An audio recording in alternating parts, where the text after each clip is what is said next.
Norman Mbabazi. I am an intellectual property practitioner, a lawyer, and a film sympathizer and maker at the same time. Yeah, because my bias is entirely in entertainment and sports law. So that is where I major with much of my research and reading. So I have been, since last year or years before, I've been waiting to read these regulations so that I can be able to understand their origin and their purpose and what really they are up to. But just briefly to enlighten you about the history. When you look at the content in the stage play and also the film documentaries, what's it called? The Uganda Communications Film Documentaries and Commercial Still Photography Regulations 2019, together with the Stage Play and Public Entertainment Rules 2019.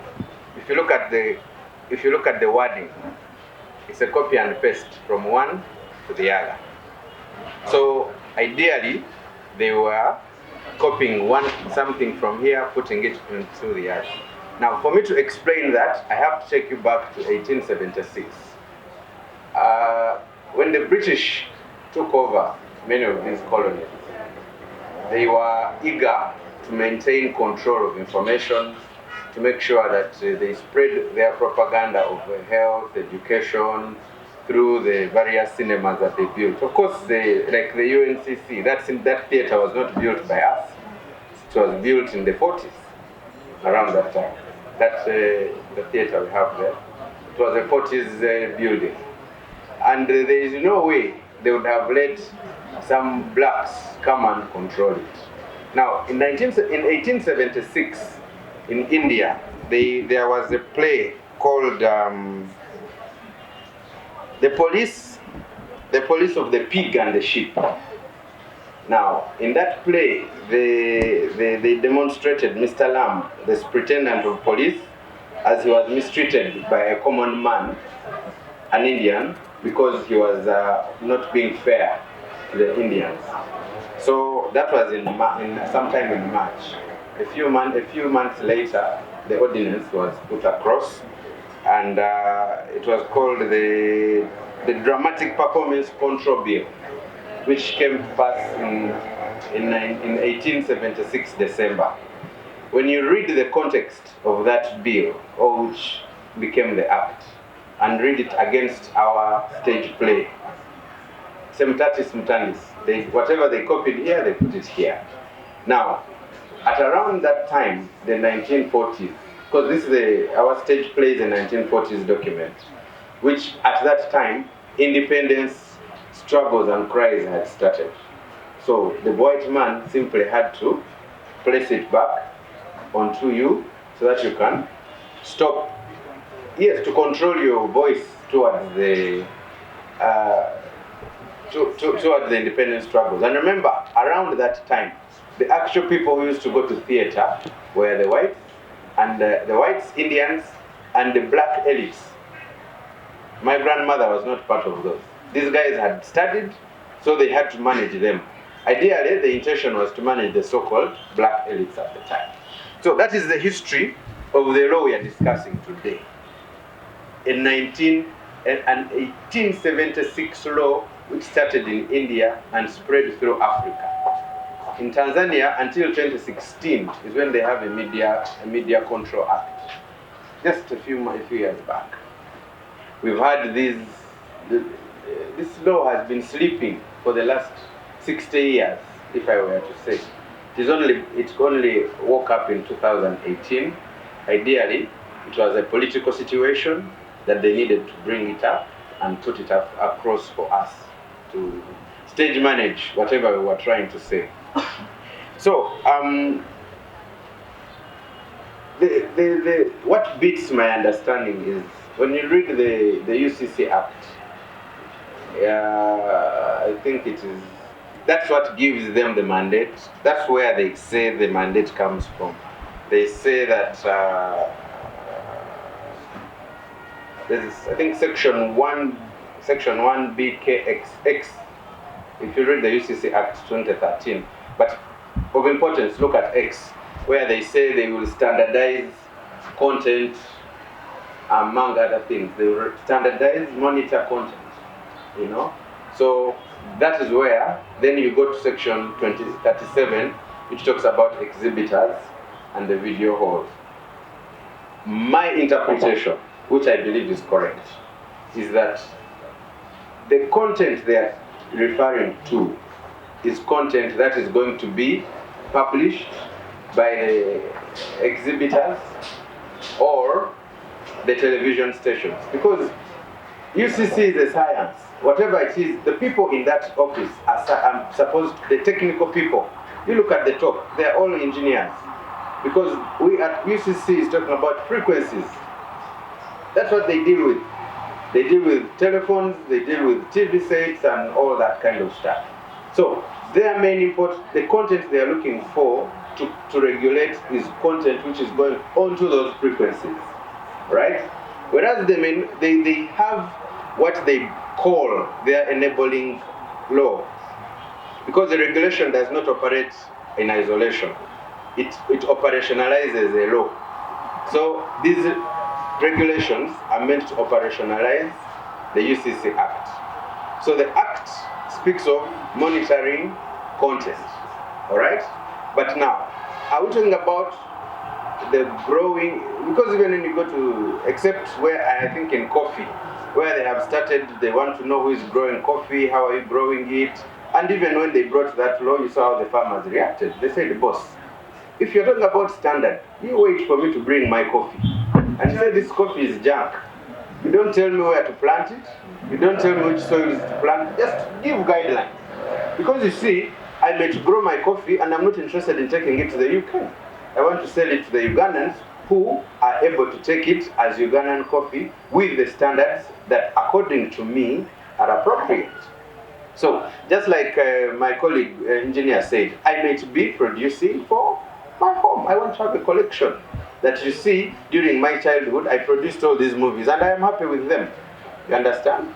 It doesn't, it could be academic, you know. It could be anything. I would want to document my daughter. And you see, UCC goes on to say that, by the way, you're not even supposed to take commercial still pictures. So that means even these guys who do weddings are being talked about. They don't stop there. They go to advertisers that you cannot advertise unless you have a license. You see? So, then what do we have to do with these cameras that we buy? In fact, they should have said, for you to buy a camera, you also come to us, we give you permission. Yeah, then secondly, they say, for you to click on the camera button on your phone, please also come to us, we allow you to do that. Because literally, they are saying, do not use anything called a camera without our authorization. All right? So, in that regard, let them say, all phones coming into Uganda, the function of camera is disabled. Will only be enabled with a license from UCC. That would make a lot of sense. Okay? So, when we go ahead and we look at the so-called, now let's look at the gist of the laws. I have I think, in May last year, UCC passed 18 regulations. And 14, I think six of those concern us. There is the one for fees, there is the one for film, then there is the stage play, there is the one for content, there is the one for, I forget the other one, but there are 6 which really concern the creative industry. So, and by the way, Sophie, just for more clarity, when in that stage plays regulation, they say a concert. I don't know whether your music is not a concert. So you are already there. You are not. It's not. You are not indirectly affected. You are directly affected already. So you have to be with us this side, all the way, because your concerts have already been taken over. So when we look at the context of the context of the act of the regulations, they say that the section will apply to permits to production of films.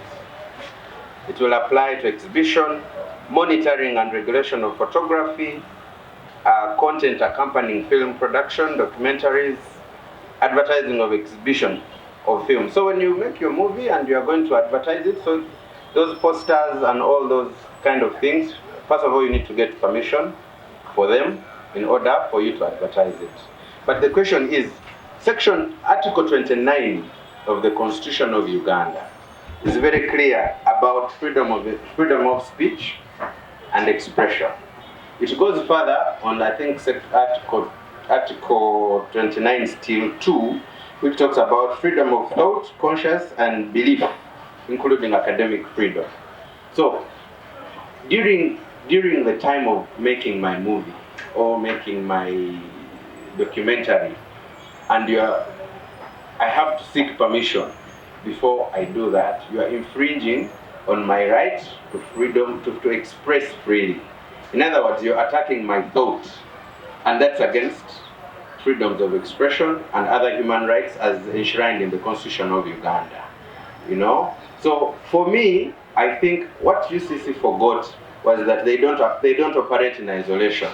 They are subject to existing laws, and the existing laws which operationalize the creative industry are there. They are known.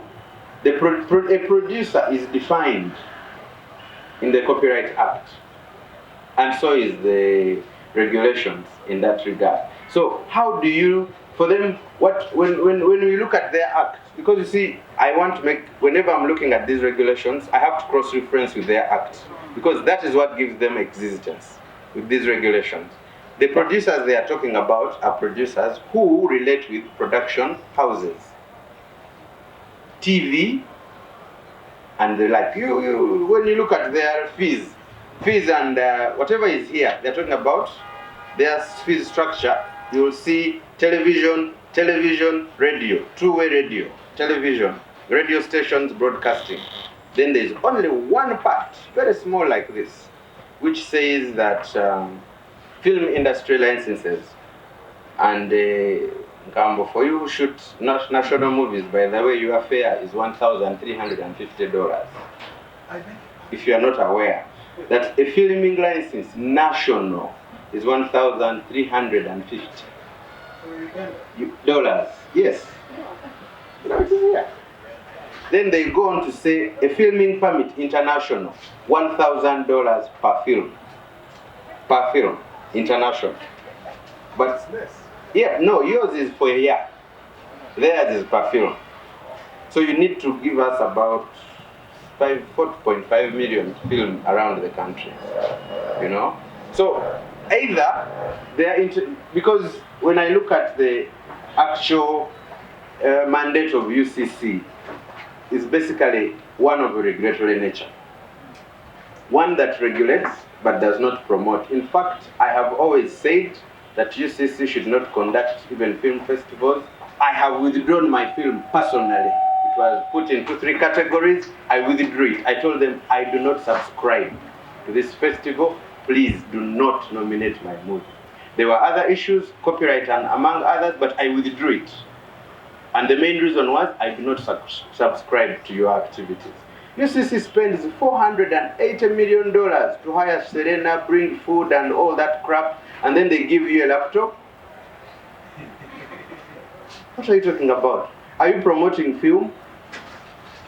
They call for bids for an events manager, 480. Then they fly in the so-called consultants, Sijui who. You're talking about $1 billion for one-day festival, and then you give us laptops. Are you promoting us? So this whole norm of going to UCC Film Festival is wrong. It is a regulatory body. There is no regulator who promotes. Actually, for me, I have received invitations not once. I have never attended because I know I am going to a wrong person. It is of interest that you get to know who, because I want to believe it must have gone to the committee on ICT. If not, it went to the committee on gender. Okay, I know our friend Honorable Daisy. I'll ask him if he sat on that committee which actually passed these regulations.